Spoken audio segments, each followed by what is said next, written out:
Bonjour à tous, nous sommes mercredi 7 février 2024 et aujourd'hui il y a des news sur la Warhammer Community. Comme d'hab on fait le point ici ensemble. Les news du jour concernent deux interviews de Mike Brooks et de Guy Haley pour la sortie des nouveaux livres les concernant. Alors on nous dit quoi? On nous dit ce livre entre tes mains? Finissez de le lire pronto, libérez un espace sur votre étagère. Non, vous aurez besoin d'un espace plus grand que ça. Préparez un nouveau marque-page, peut-être même 2, non 3.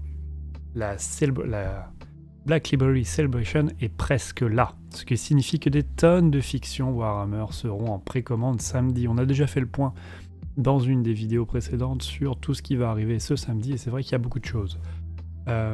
Deux d'entre eux sont des contes extraordinaires mettant en scène des personnages de retour.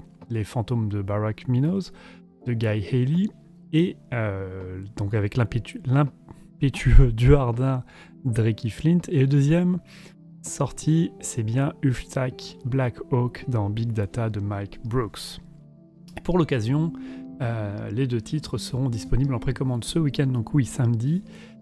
Et les auteurs avaient beaucoup à dire sur leur prochain roman à la fin de l'année dernière. Oui, c'était tout simplement les interviews qui avaient déjà été publiées sur le site de Warhammer et dans une news de la Warhammer Community en fin d'année dernière. Donc rien de nouveau.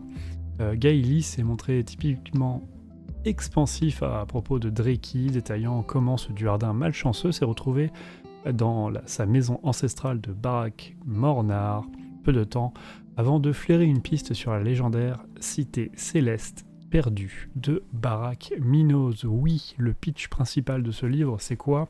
C'est la suite directe de la dernière aventure de Drakey Flint, où il revient dans sa cité natale sans le sou. Il est complètement en mauvaise posture, il a plus beaucoup d'argent, et il entend parler de Barak Minos, et qu'il reste des choses à aller voler, on va dire, à aller looter là-bas. Et donc il flaire la bonne occasion de repartir à l'aventure. Ça c'est le pitch de Ghost of Barak Minos. Donc on a l'interview de Guy Haley qui nous explique tout ça. Et il détaille également le processus de création d'un personnage aux côtés des sculpteurs et des artistes du Warhammer Design Studio qui ont transformé sa création en miniature dont il avait parlé dans une interview précédente. Et il parle aussi de son amour profond, constant pour Age of Sigmar. Mike Brooks nous a également fait savoir à quel point il était facile de mettre dans la mentalité des orques de Warhammer 40 000 en écrivant sur Uftak Black Hawk uniquement sur la page, s'empresse-t-il d'ajouter. Je ne sais pas trop ce que ça veut dire, uniquement sur la page. Mais on va regarder ça ensemble, puisque j'avais lu le dernier, donc ce sera peut-être plus facile pour moi de vous faire une traduction en direct. Donc, bonjour, je suis l'auteur de Nouvelle Black Library Mike Brooks. Et donc je suis là pour révéler ma nouvelle nouvelle, mon nouveau roman, Big Daka.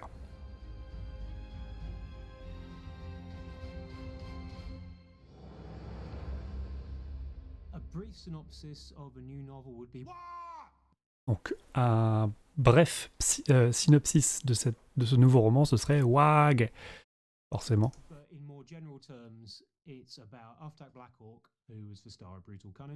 Donc, mais en vrai, c'est à propos de Uftak Black Hawk, qui est la star de Brutal Cunning, c'est-à-dire de Ruse Brutale, dont d'ailleurs j'avais lu cet hiver en vacances, et vous avez fait une petite vidéo débrief dessus, qui est un bon livre. Je m'attendais à beaucoup mieux, mais c'est un moyen bon livre.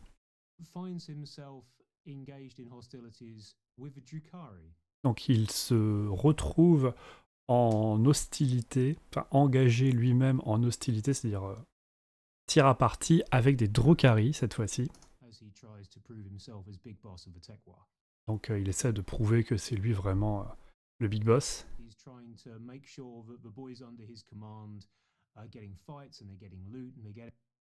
Il s'assure que les boys qui sont sous son commandement vont avoir de la baston et vont avoir des loots.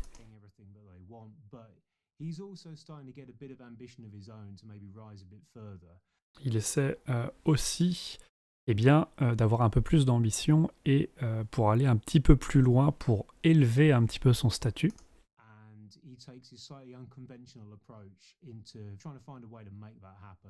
Donc il prend son approche inconventionnelle, c'est-à-dire, parce que oui, si vous avez lu Russe Brutal, il n'a pas une approche très conventionnelle, Uftak.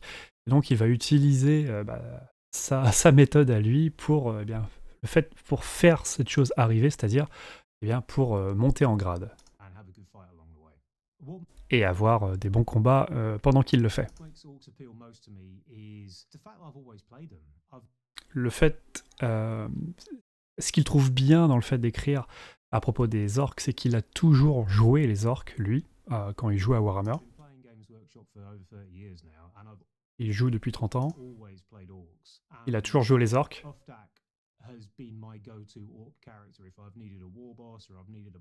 Il a toujours utilisé Uftak comme go-to caractère, c'est-à-dire personnage à tout faire. S'il avait besoin d'un warboss, s'il avait besoin de quelque chose, il s'était fabriqué son propre Uftak.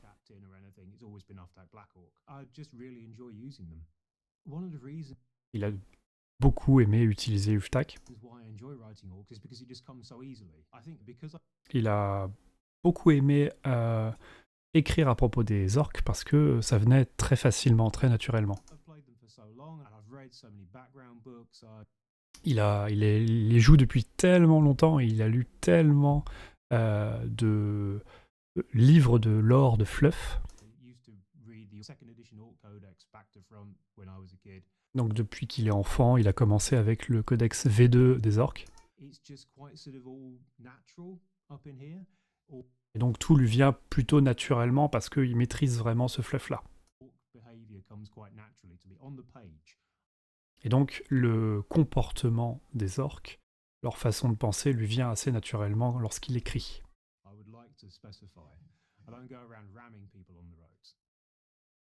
Oui, il précise que ça lui vient naturellement, le comportement des orques lui vient naturellement lorsqu'il écrit.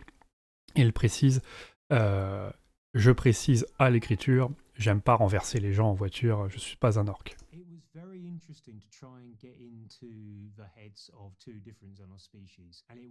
C'est plutôt très intéressant de se mettre dans la tête de deux espèces complètement différentes, à savoir les orques et les Drukhari. Et c'est plutôt intéressant dans ce roman de ne pas avoir de perspective, de vue humaine.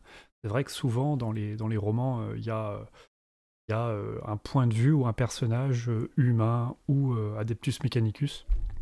Et là, pas du tout, on a deux Xenos et du coup, il va y avoir deux points de vue différents, les Drukhari et les orques.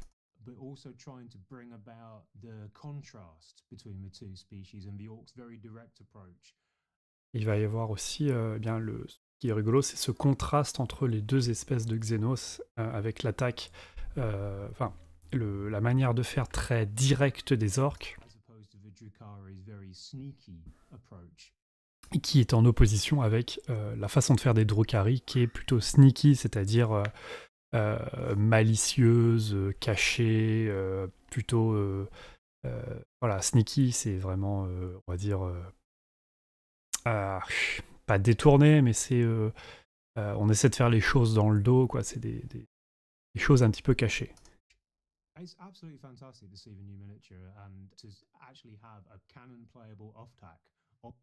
Il dit c'est extraordinaire d'avoir une nouvelle figurine Uftak et d'avoir enfin une figurine canon de Uftak. Canon dans le sens officiel. Parce que en fait, lui, il utilisait sa propre version depuis des années. En fait, il jouait déjà Uftak, mais il avait fait une conversion lui-même. Et donc là, d'avoir une figurine officielle canon, il est très content de l'avoir.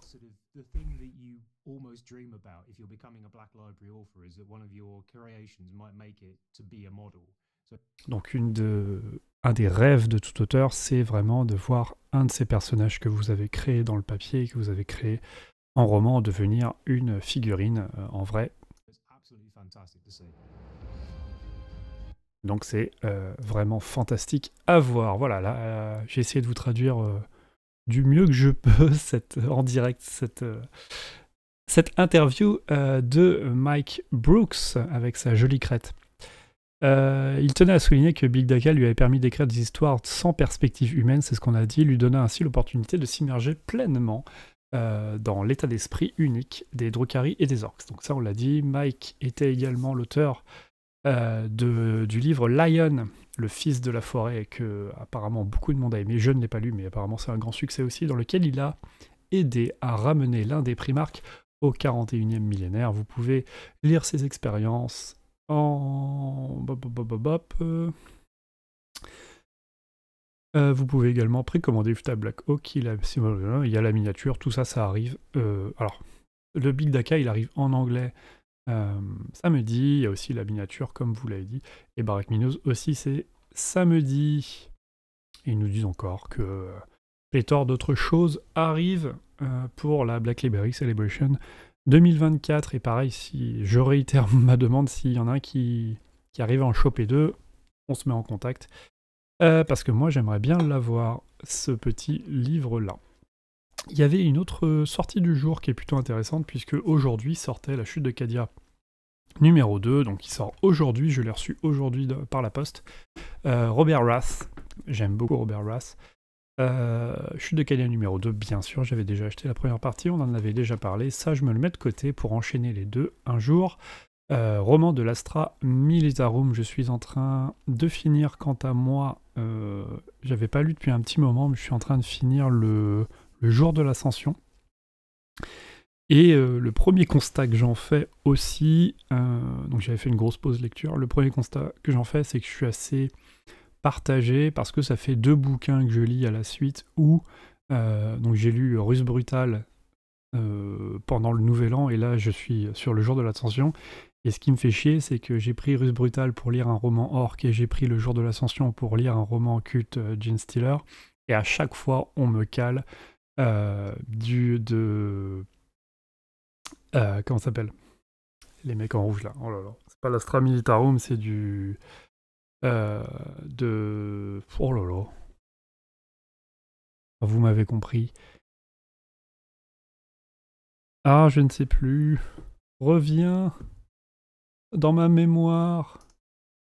L'Adeptus Mechanicus. Oh là là, c'est la fin de la journée, c'est vraiment mal. Donc 2 fois on me tape de l'Adeptus Mechanicus dans un bouquin qui devrait parler de Xenos, et ça m'a forcément embêté de trouver 2 livres d'affilée où je m'attendais à voir du Xenos, et on est obligé de me taper de l'Adeptus Mechanicus la moitié du livre, avec des points de vue de l'Adeptus Mechanicus, parce que premièrement, c'est pas forcément une armée que j'aime beaucoup, parce que ayant lu le cycle de fondation, je trouve que c'est du sous-fondation, tout ce qu'ils ont fait avec le lore de l'Adeptus Mechanicus. Et puis, bah voilà, quand j'achète un bouquin Xenos, ou quand j'achète un bouquin sur une race, j'aime bien avoir beaucoup plus de cette race-là que d'avoir du point de vue humain ou du point de vue de l'Adeptus Mechanicus. Excusez-moi pour la petite perte de mémoire, mais ça arrive parfois.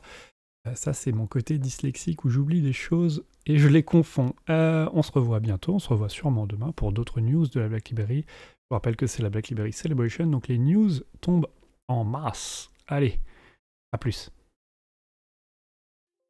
Hop, hop, je ferme, c'est là, c'est là.